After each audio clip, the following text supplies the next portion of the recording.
Students, welcome to our channel. This is our first video. In this video, the topic is about morphology. As you know already the meaning of morphology. Morphology means study of external features of any organisms like human beings, animals, plants.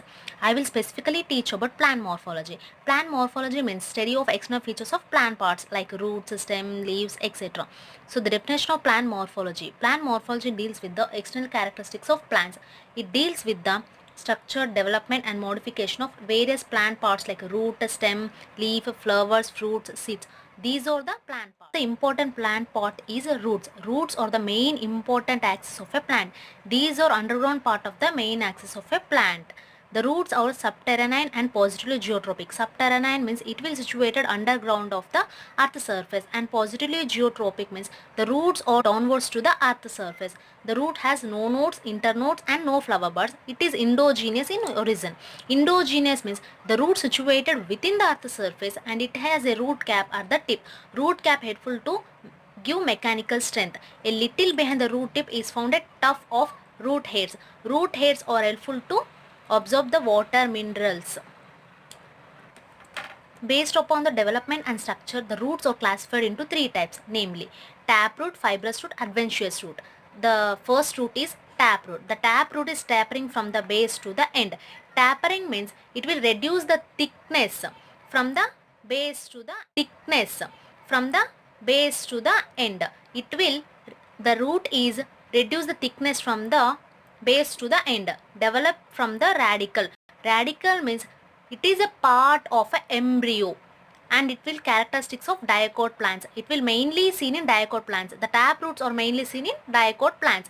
The radicle grows into the soil and has the primary root. The radicle grows into the soil has a primary root. The radicals grows as a primary roots. The primary roots later it will develop a secondary roots which produce tertiary roots. Secondary roots produce tertiary roots. The secondary and tertiary roots produce the root hairs.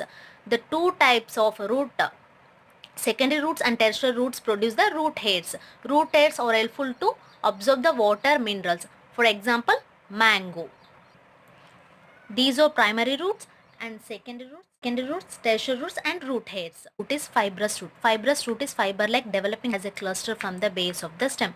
Fiber-like means thread-like structure and it will grow like a group or a bunch from the base of the stem. And it is mostly seen in monocot plants. Monocot plants, the primary roots developing from the radicle is short-lived and replaced by fibrous root. So the primary root developing from the radicle. Radicle is the embryo. It is a plant part embryo. It is a short-lived and it is replaced by a fibrous root. So the primary root is replaced by fibrous root. Example, grasses. Fibrous root, root hairs. Next type is adventitious root.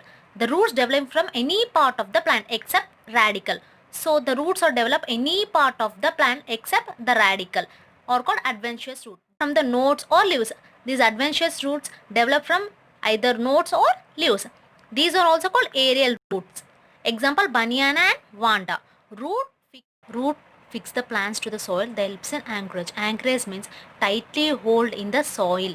The root hairs absorb water and mineral source from the soil. The root hairs absorb water, mineral source from the soil. They also helps in conduction and storage of food materials. Conduction means passage of water and helpful to storage of food materials.